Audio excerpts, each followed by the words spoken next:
everybody. You are listening to I'm Over It. My name is Atlanta DeCadernet Taylor, and this is my podcast. Okay, so this is the first like video. I think we should go with video. Okay, let's do it. Because I mean, why not? It's like, there you go. They see your beautiful face. Oh my God, what is that? That's my window. I'm like, I'll text you a picture of what my setup is right now. It's very precarious. I'm wearing bikini bottoms, and my computer is in my windowsill. Oh, nice. But look at what you can see. Wait. Oh my God. Okay, first of all, this is so incredible. So my friend Emily Odesser. Oh wait, I forgot it's recording now. No, I'm recording, but I still find it so incredible that you got a stripper pole put in your bedroom at your family home. My mom suggested it because I've been taking pole classes for like a year now, and also just like I'm in a place where I do not want to go outside right now, not because I'm like worried about germs, just because I don't want to see people. So like I need something that I can do actual physical activity in, and it's so much fun. And also, I will never understand how anybody will ever say like, this is too hard, I'm just gonna become a stripper, because this shit is so difficult. Oh no, I so much full body like power to do it. No, definitely. I mean, I've always had a fantasy of like learning how to do pole dancing, but I feel like exactly. Yeah. It's fucking hard. Yeah. When I watch those girls, I'm like, this is incredible. Like the core strength of being able to do that. Like I think once on a birthday, I like ironically got a party bus. Yeah. Oh my God. Wasted, being like, woo, go, Mr. Stripper Ball. Like probably eating shit. Yeah, it's there. Also, like it's hard enough to do it alone in your room when like you and like your iPhone are the only person watching it, and you have like some calm music playing, like you're in a comfortable outfit. What's your like playlist? FKA Twigs. Okay, I have like the like party songs, but I've just been doing like chill songs, so it's just been like FKA Twigs, Sev Deliza, if I'm pronouncing her name correctly. No. I have a playlist on my Spotify called Whoosh, and that's all of my songs. And that's your pole jams? Let me see if there's anything particularly good. It's just my, like, I mean, I guess I'm talking to you who's an actual DJ queen, but, Mount Everest from Euphoria is the best song. I still have not seen Euphoria. It's an intense show. I just am allergic to anything that is shoved in my face. Yeah. Non-sexual way. Like, by the way, that always reminds me of the line in Clueless, where she's like talking about getting her nose done, and she's like, I can't have any flying balls at my face. It's your social life. And everyone's like, can we remake Clueless after this is over? Just me and you in like an apartment somewhere. If only I had like clothing here, though. I straight up so I came out to LA with one suitcase, being like, well, I'll be here for like 3 weeks, so it's fine, it'll still be cold. So I brought like sweaters, jeans, and now it's fucking like 95 degrees, and you're like, I guess I'll just have to wear nothing.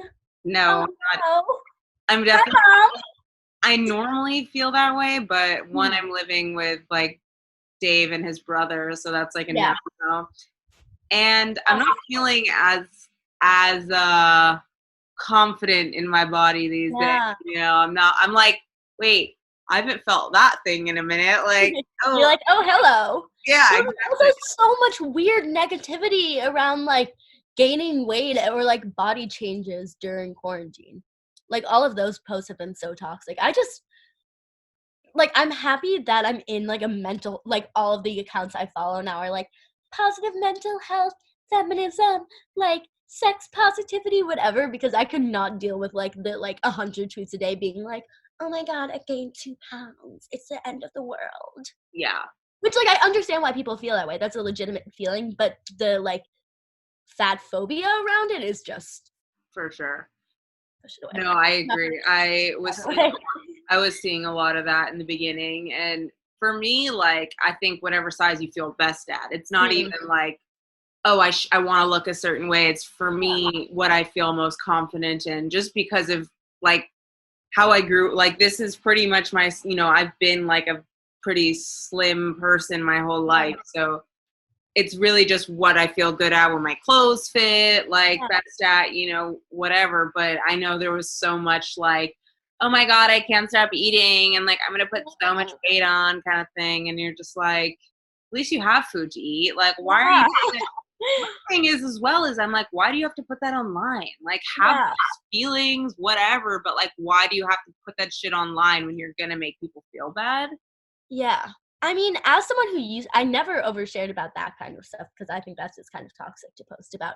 But I know I used to overshare a lot, and I know it all came from insecurity. So I feel like it must be some like, oh my God, if I make a joke at someone else's expense, like maybe it'll make me feel less shitty. And it's just like, it's a never ending cycle, because then other people start to feel bad, and it's.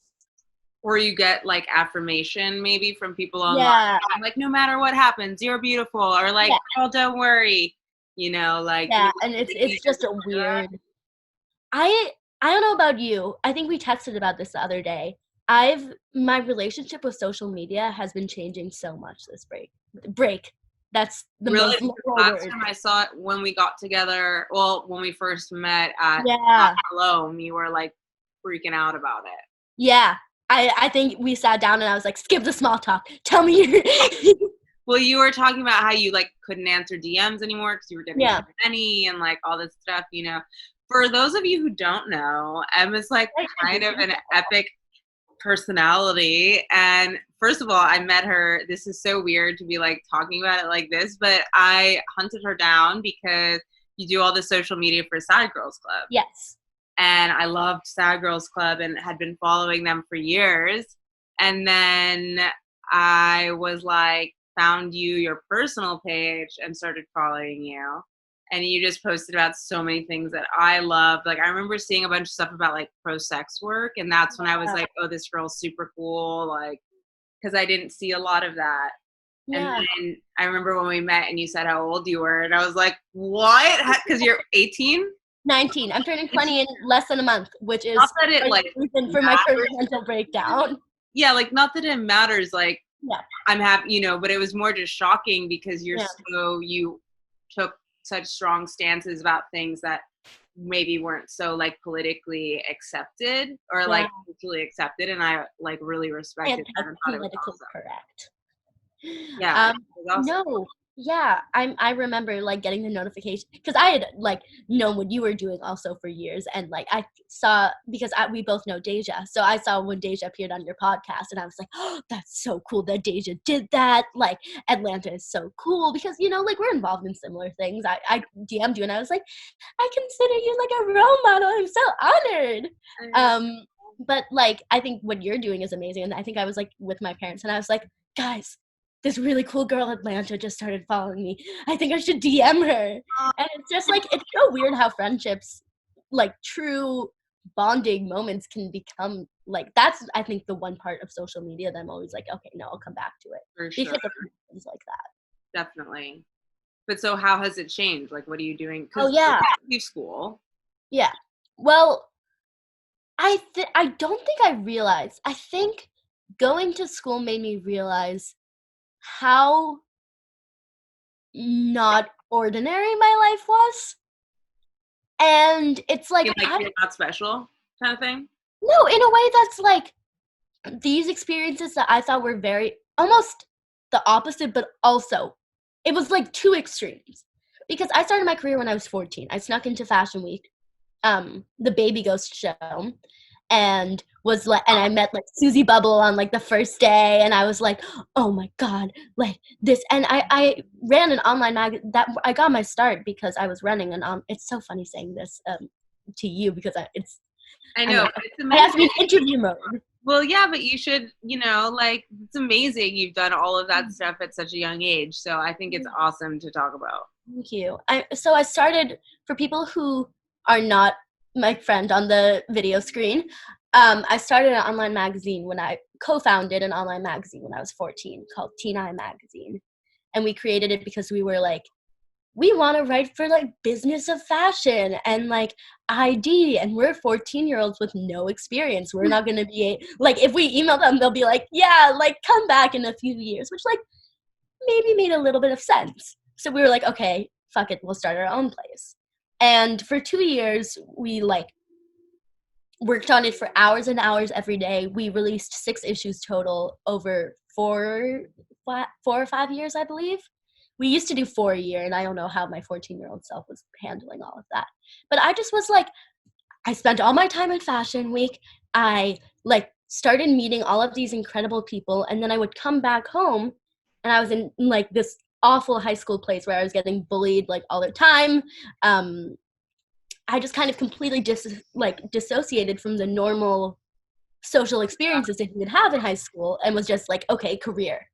And then when I was 16, it like all blew up, and I started like, I got my first interview, and then I started getting like more connections. I met Elise of Sad Girls Club fame and started working for her as an intern in like the summer of 2016. I was the first person to join the team. I started like DJing. I started doing stylist gigs. It was just like, it was a lot. And then after I graduated, I did my gap year, and I worked at Scholastic for a year. Yes. In this uber corporate office. It was amazing. It was so much fun. But in that time, all of my friends were like 10 years older than me. I was like, yeah, this is just normal life. Like, hello, young corporate Emily coming in her like pink patent boots to work and being like, this is what everybody does when they're 18, right? Yeah. And it was really special, and I like learned a lot, and I'm grateful for all of it. But then going to school and kind of being able to like not be the token young girl, or like not having to have a persona, or like people being like, oh, you had a career accomplishment, that's really cool, but like, what are you doing today? Let's hang out. Right. It wasn't what defined me anymore. And I think now that I'm turning 20 and kind of expanding outside of just being like, now that I'm understanding there's more to life, and it doesn't feel like it's such a thing that I need to like grasp. Like, I feel like I'm there and I'm comfortable in it in a way that I don't have to be like clinging to it.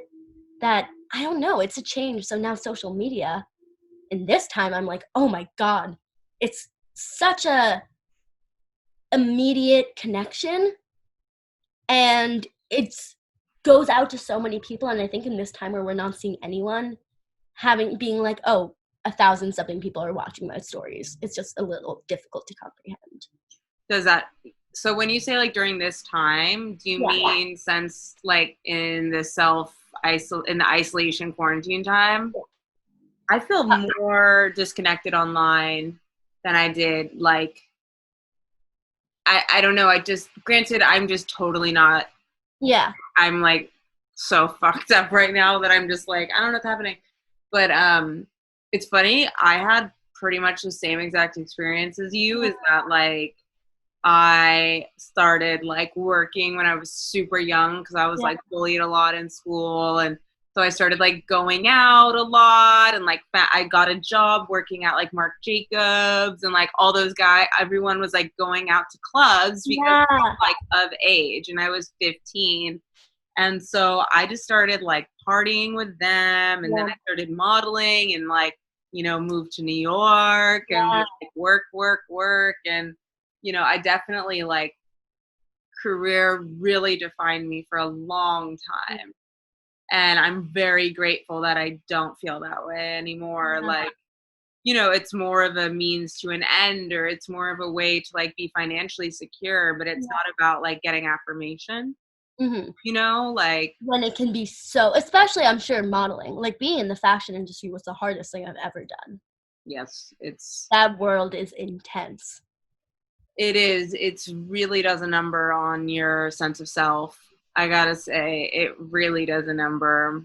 And it's like, it's the perfect, it's funny that I went from being bullied in high school to trying to seek out the fashion industry, because of all of the places I've ever tried to work, that was the most exclusive. And that's when you're in it, you are like, I am on top of the world. I am going to be I am going to hang out with all my cool friends. I'm going to ignore the line of people waiting outside. I am the most popular, successful person in the world. And then you get the email from the PR person. Sorry, we're at capacity. We can't have you in this. We can't like include you in this show. And you're like, I'm worthless. I I'm know. a terrible person. I know. It's crazy. I mean, like, I was actually writing the other day because I'm trying to do like little journaly things, and I was talking about how like I feel that this time has, particularly in like quarantine, has just stripped everybody down to like you've removed so much of this like career stuff. You've removed so much of the like, you know, even me, I'm like, thank God I'm not seeing like every day like paparazzi photos of someone being like, today like this person left the house wearing this like crazy outfit, you know. And I'm like, I feel like it's really stripping people down to like just what they need. Yeah. And I mean, for me personally, I'll just say that like I find it on upswings. Yeah. I like it because it's reminding me, I feel like anytime I'm in a crisis, a real crisis, which has really only happened like a handful of times in my life, it just like reminds me of like what's important. Yeah.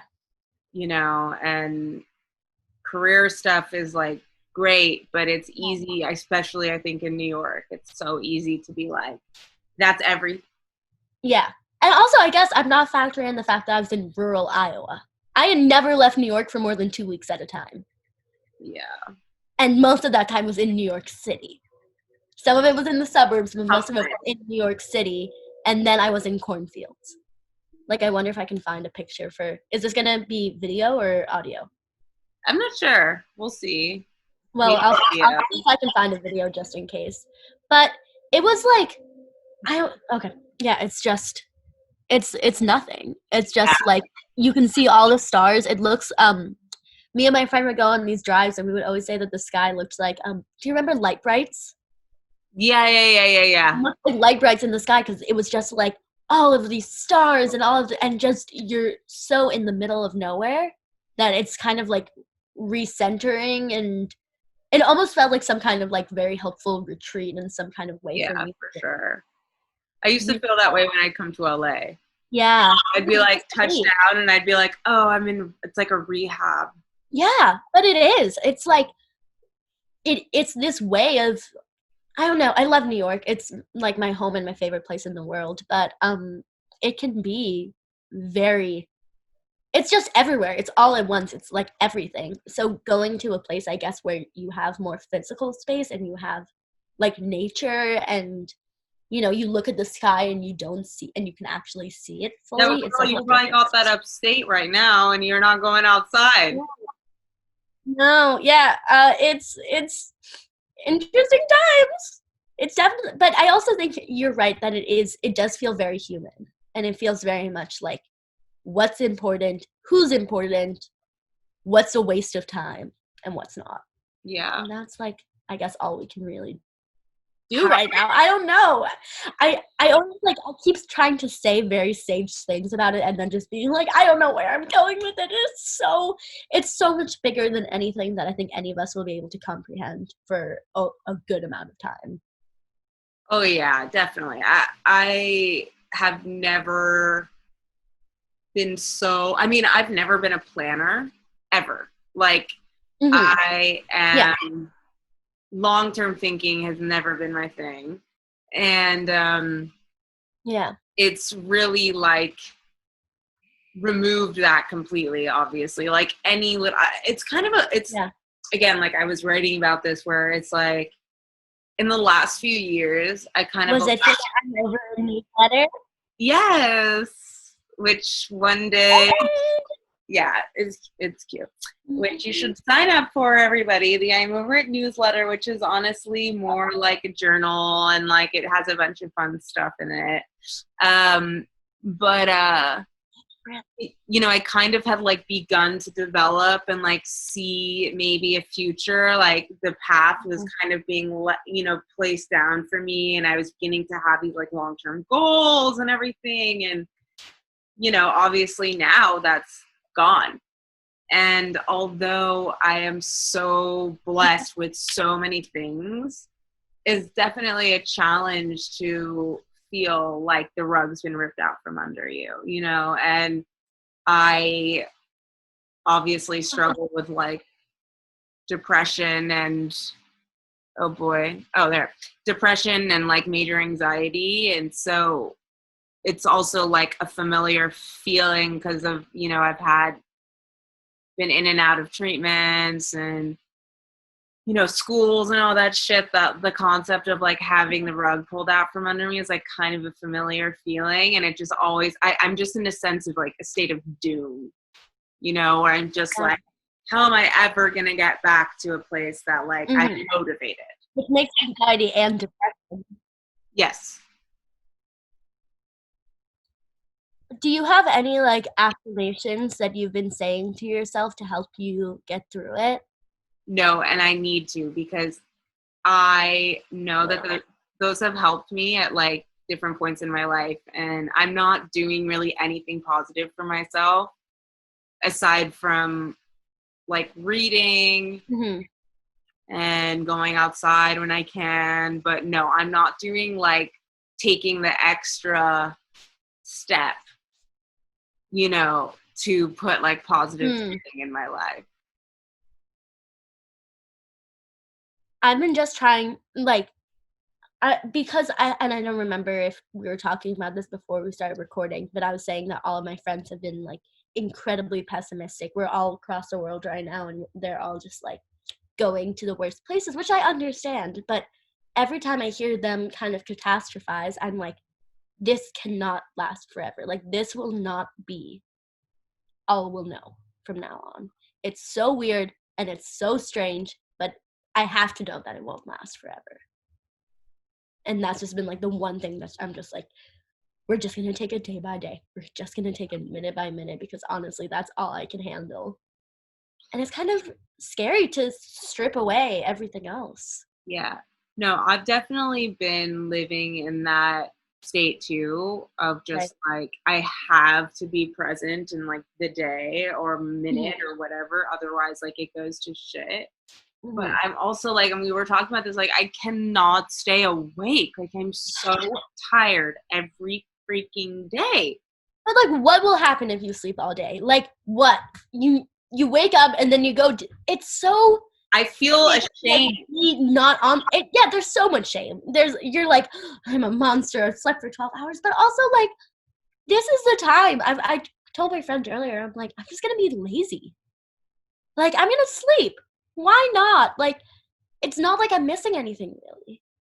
Yeah. You know? I guess I do have that thing of like, for some reason, that there's like a few things that to me mean like ultimate giving up.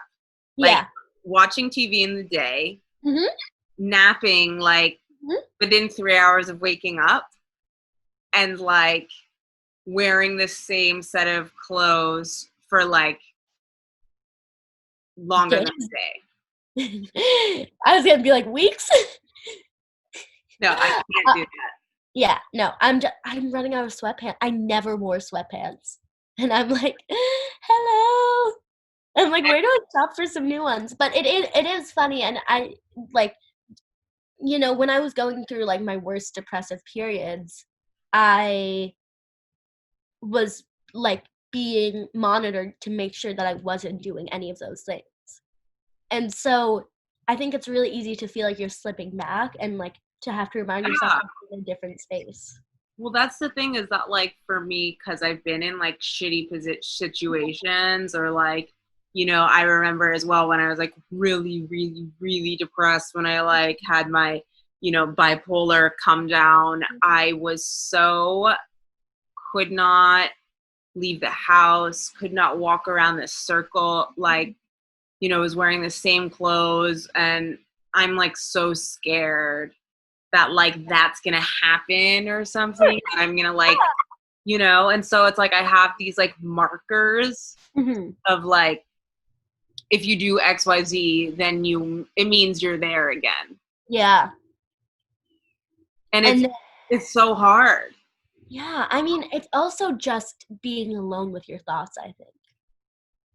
and not, I mean, I'm glad that you have like a wide circle to be around. I'm with like my family, which is 3 people, and most of the time we're all doing our own things, and most of the time I'm alone in my room, which is fine for me because that's what I'm choosing. But I'll have these things where anxiety is just going on and on and on, and I have to be like, whoa, okay, hang on. I've just spent the past hour thinking about how everyone in my life must hate me. That's probably not what I should be doing right now. But it's not interrupted by anything, and it can make it hard to have any mental stability whatsoever. So when you're in a spiral like that, how do you get out of it? Therapy. I've been taking, like, honestly, I have the smart tools, and I have the brain exercises, and like I have things to do. Like there's we posted about it on Sad Girls Club. It's you do I forgot what it's called, but you do 5 things you see, 4 things you smell, 3 things you can feel, 2 things you can taste. Wait, you run down your senses and you try to name as many things as you can see and smell and taste, and my brain doesn't work, know what other senses are. And that really helps me because it interrupts the spiral. Yeah. That helps. I wrote a list on I've been like another thing that I read that I really like is to take the deepest breath you've taken today. I'm a little congested right now. But like, because sometimes I think, especially in anxiety, you're just like, you're not breathing, you're not thinking at all. So just doing things to be like, let's stop the spiral. Like texting a friend, honestly, just being like, I am in a bad place. Yeah, I don't know what to do right now. And then I have meds, and I like have been taking them. Like I have daily medication. I have medication that's prescribed for panic attacks, and I've been taking it way more. Like I used to maybe take my panic attack meds, like, which Klonopin, shout out. I used to maybe take it like once a month, and now it's like twice a week. So that's hard to also cope with because there's all of this like stigma against medicine, and obviously people get really heated when you talk about it because we have a lot of different reactions to it. But just being like trying to know as many tools as I have and then see which ones make sense to use right now. That's been all I can do. That's really great. Yeah, I have pretty much one, which is like me going like get up. I'm literally like, no, you're done. Nope, no. You know, like that's usually like my state. Yeah. I have an easier time getting out of like an anxiety spiral than like a depression hole. Yeah, well, depression. Did you ever watch Big Mouth? No. I loved they did a episode on depression, and they like, and I don't think this is a spoiler, but one of the characters like develops depression, and it's depicted as her like laying in this all white empty room, and there's like a giant cat laying on her, like it's like the depression kitty or something, and she's like trying to get the depression cat off of her, and it's just like, let's just put on another blanket. And even when she tries to like get it off her, she's just like being pushed further down. And I was like, this is what it is. Because it's just, it saps you of your energy to do anything, and it sucks. But it's like, what are we supposed to do? Like, you know, again, for me, it's like, I feel like I do all, like right now, right, I'm doing all the things. Like, right. You know, like I am going outside. I am like taking my medication. I am like, I'm not doing like, out, but like, you know, I'm doing enough. Like I'm doing enough, as in like very short walks. But like I'm also doing therapy and like speaking to friends, and like I don't understand why I'm still just like, yeah, you know, it's like it sucks so bad, and I don't know. I wish I could hug you right now. I miss hugging friends. I miss the virtual hug. I miss hugging friends so bad. I did like a socially distant. My dad came and dropped stuff off, and like I guess public news now, but so he had it, and so it was like very freaky for like a couple weeks, you know, and like it was like horrible. I couldn't see him even though we're like in the same city. And he came and like dropped off some like pasta that he'd cooked, and it was like he was wearing a mask and he was wearing gloves, and I was like, I couldn't hug him, you know, and I was like, this is so fucked up. Like I miss that like cozy human interaction, you know. I was like, I'm just starting to get over my intimacy issues, and now we have this. Like, I'm just starting to casually cuddle my friends again, and now, like, I don't know, it sucks. I just, like, it's a shitty situation. I think we're allowed to be like, yeah. Is it just my world, by the way, that like I feel like everyone is working out? Oh my god, yeah. Well, I don't know, because it depends on who you follow. I've muted everybody who does workout posts. Or like unfollowed. I've just tried to see like as little things I'm gonna compare myself to as possible. So probably I don't think it's just your world, but what are your biggest the connection got weird for a second. Oh fuck. Can you hear me? Uh-oh. I'm about to like chat you. Oh yeah. Okay. What are your biggest like Instagram triggers?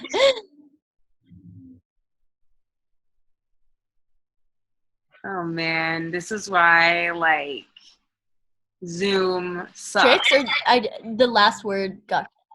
Okay, look. I'm straight up gonna chat you. What are okay. Your biggest Instagram triggers? You can say it.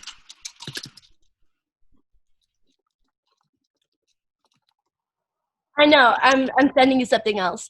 But my biggest Instagram triggers are, I think, just like, I don't like seeing.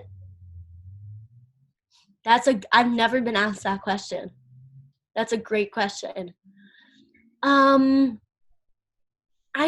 think Instagram makes it really easy to curate your life, and I think that's part of the reason I have so much like difficulty around dealing with it, because, or like even the way I present on it, because I'm like, as honest as you can be on social media, it still isn't fully you. It's still just like the persona version of you, because even if you're posting like a crying selfie, you know, you might have taken 50 of them and then you chose like the one where like your nose looks like the cutest and the glowing, like it's like glowing, and like your eyelashes look all long from crying. Like there's a sense of curation in everything you do on social media, which is fine because that's what it was made for.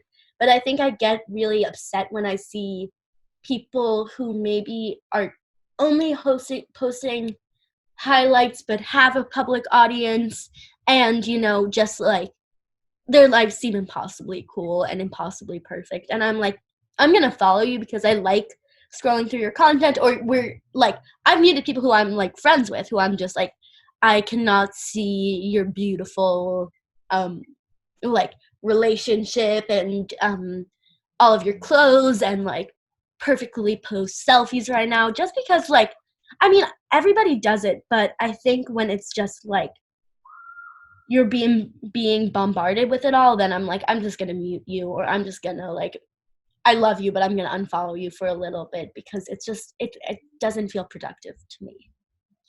So is yours like, because for me, some of my biggest ones are like when I see like, can you hear me? Oh fuck. Oh no. Yeah. Can you hear me now?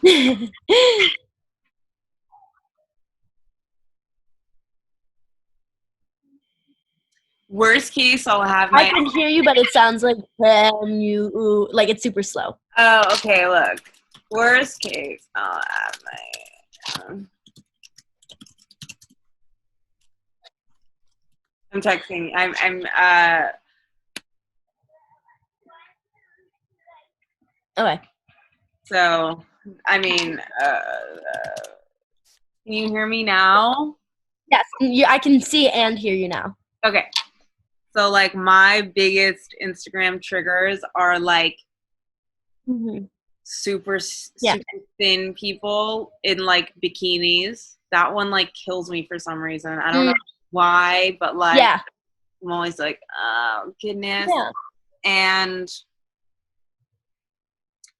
yeah, that one, like, really fucks with me. Stuff to do with, like, I'm, like, super, you know, like, I don't know. And maybe that's bad. Maybe that's, like, unfair of me. But it definitely just makes me feel like shit. I mean, yeah, I don't like one of the main things that like mental health Instagram always talks about is just like anyone who you feel like the urge to compare yourself to, unfollow. Anyone who you feel like is like profiting off of you, unfollow. And I think that there is a big market for people to look really beautiful and promote like fit tummy teas and like waist trainers and like unhealthy things, and like it's filtered and photoshopped, and like I don't know, I know what you mean about how it's like hard to talk about and you feel like a little bit unfair or like a little bit bitter for like maybe bringing it up, but like body shaming in some way. Like it is difficult to yeah, because everybody's dealing with their own body things, and you don't know what anyone who's posting is really feeling. But there's this great person I follow named Reed Amber, or maybe Amber Reed. She is part of I'm Curious, which is this podcast series. Let me look her up to make sure I have. Yeah, I'm like I gotta follow all your people. I start talking about her, but yeah, I have a. Oh yeah, Reed. Their Instagram is, I don't know what pronouns they use, so I'm just gonna use them. Their Instagram is Read Amber X, and they do this amazing series where they do posed versus unposed, where they talk about like posting thirst traps, and they wear like all this amazing lingerie, and they're like, this way, like my tummy's sucked in, like my back looks really long, like my boobs look amazing. This is me sitting normally, and like yes, my belly rolls over, but like it's still hot, and just kind of talking about being able to know when something is filtered versus when something's real. And I think that also helps me a lot, because it's like, I think it comes at a way that's not like if you post this stuff, or if, because everybody wants to post, you know, is there a responsibility to be authentic? I know. Where is the line drawn?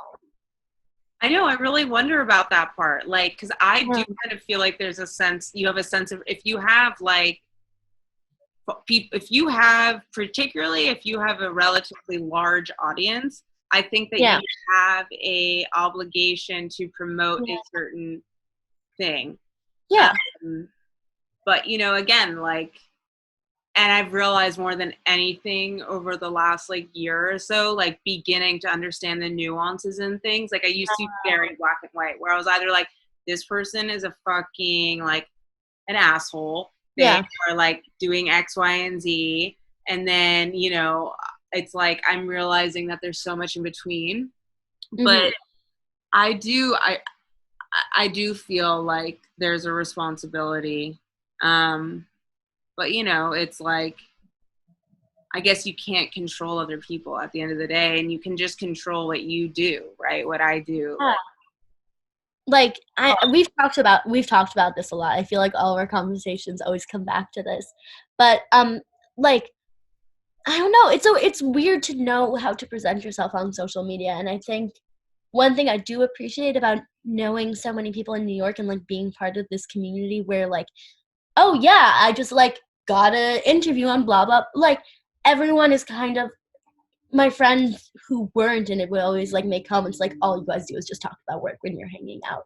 But it is this kind of like, you know, you don't really have I'm saying like 6 different ideas I want to say all at once. But the first thing, I just remembered another Instagram like thing that used to get very frustrated by, which is when you see like kind of these weird, like I believe it's called clicktivism, like this like kind of like capitalist feminism that's like, oh yeah, you know, you're like posting about something on, so you're like posting like a protest picture, or you're talking about feminism, but you're doing it in a way that like you're like hashtag ad at the bottom of it, and it would always feel that so one's crazy, inauthentic to me, and I would get so frustrated, and I would like rag on them all the time, and I'd be like, and I still do think that it's a problem, but I also like have been being like, okay, but this is also how people make their living. Yeah. And like people, I'm trying not to judge people based on their social media whatsoever. My therapist said to me, she was like, me and my I'll tell you that later, but you know, just kind of separating the social media self from the real self and knowing that it's good, and you know, like I'm not against having followers, I'm not against having a platform, I love having a platform. It makes me feel really special to know that 1,000 something people are like looking at all of my, like, you know, I don't know how many followers I'm at, but you know, like it's nice to be able to be like, oh, we're recognizing you for what you do. Right. It feels good to have that, but at the same time, there is that responsibility, and you do start feeling pigeonholed, and you do start feeling like, I don't know, I feel a sort of lack of control about how other people are going to perceive me. You know, it's like you're out into the void as this person who's posting X amount of pictures a day, and that's how you're getting your career, and that's how people are knowing you, and that's how people are like making their decisions about whether or not you're going to get a job or whether you're not. I mean, with modeling, it also must be intense. Like, did you have to write, you know, one of my friends was a model, and every time she went to a casting, she now has to just like write her amount of followers. It's like followers, agency. That is like when I first started modeling ish again, when I was like probably 24, 22, 23, 24, it started being like that. Mm-hmm. But when I started, it was not like that at all. Yeah. Social media wasn't a thing. Yeah. It was just like personal relationships with designers or magazine editors or whatever. And people would be like, oh, we love her. Sure. Like, let's, you know. And now it's a totally different thing. It's well, the world has changed in that way, and it's, I don't know, it's weird. Yeah, I mean, I definitely have. It's hard for me. I think the other thing that is interesting is that you talked about oversharing.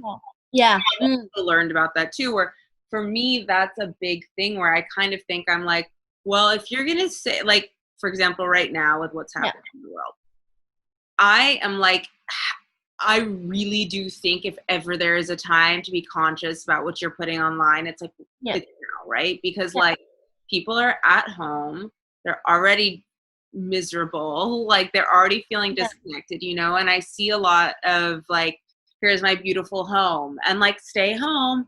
And I'm like, or here I'm in my bikini right now, drinking wine. Just lounging. And I'm kind of like, you know I like I have a backyard. Like I'm very lucky, but I would never put that shit online because I'm not going to make people feel bad for those most people who don't have that, you know? And like that part upsets me right now is I'm just like, can't you like how do you not think about that shit? How are you not like, hey, maybe this is going to be hurtful to someone? Like, I don't get that.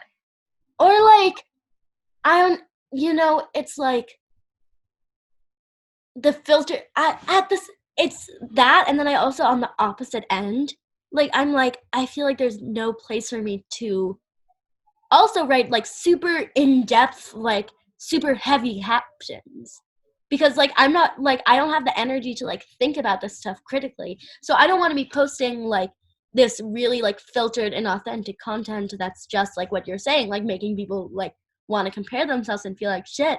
But I also don't have the energy to be posting intellectual, like, you know, like I like doing the 6-paragraph long, or not 6 paragraphs, like 2-paragraph long captions.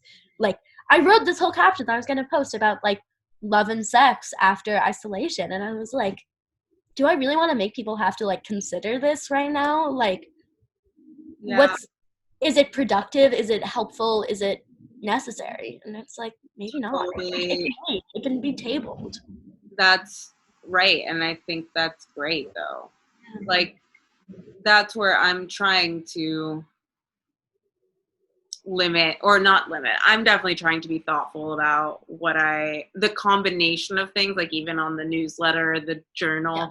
It's like, okay, there's funny shit to like balance, it's not like super heavy, because at this point in, like, although I talk about heavy subjects, I don't need to be like banging people over the head with that right now, because there's so much of it that I'm like, okay, how can we have like a balance of like, let's talk about like our depression, but like also like, haha, this is funny, because there's so much just the depression cat in the world that I'm just like, man, I have to send you that scene after. But yeah, it's like, this is a time where I feel like you just like sensitivity and like all the things that people are like, oh my god, you like special snowflake, you want content warnings before you post about something, how dare you? Like, this is the time to prove that shows really and like illustrates how helpful being kind and being gentle and being supportive and like reaching out. It's actually funny because I feel like people used to capitalize a lot off of feminism, and after isolation I wonder if people are going to start like capitalizing on like community care and like people looking after people capitalizing off of everything. Welcome to our world. And of course I benefit from some of that as well. But I feel you. I mean, even all the like stay at home with blank ad, Yeah. Then at the same time, I mean, it's entertainment. Right. And it's like it is oh my god, it is a job and it is an industry, and I think I wish it was more obvious. I don't know how I feel about like Instagram getting rid of all of its likes, and because I do think there is like a sort of a purpose for all of that. One second, I'm gonna tell my friend BRB right now.